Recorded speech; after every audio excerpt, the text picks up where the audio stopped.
Village Média sur Europe 1, le journal du village.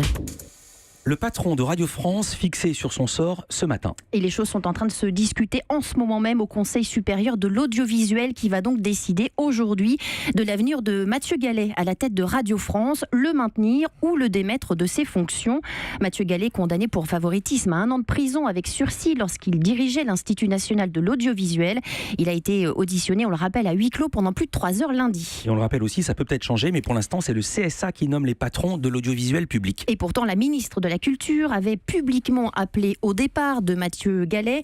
Les 7 sages sont donc face à un choix cornélien ce matin, soit le révoquer, ce qui sous-entend céder aux pressions du gouvernement, soit affirmer leur indépendance et le maintenir malgré sa condamnation. Une nomination aux Parisiens. Nomination de Marie-Christine Tabet comme rédactrice en chef de l'édition du dimanche.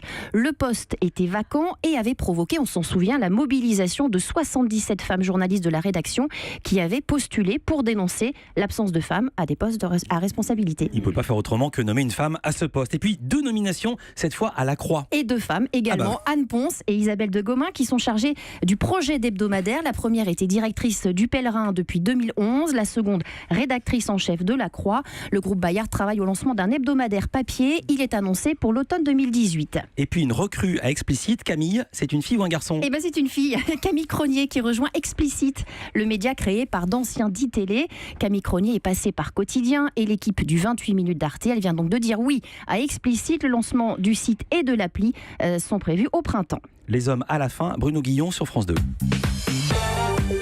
Et c'est demain, 1er février, que Bruno Guillon arrive sur France 2. Il remplace Tex aux manettes des Amours. Depuis l'éviction de l'animateur, France 2 diffusait des émissions qui avaient été enregistrées. Les Amours qui fonctionnent bien, 966 000 fidèles devant l'émission hier. Et puis le retour d'une autre émission. Et vous avez reconnu Top Chef, déjà la saison 9 ce soir sur M6.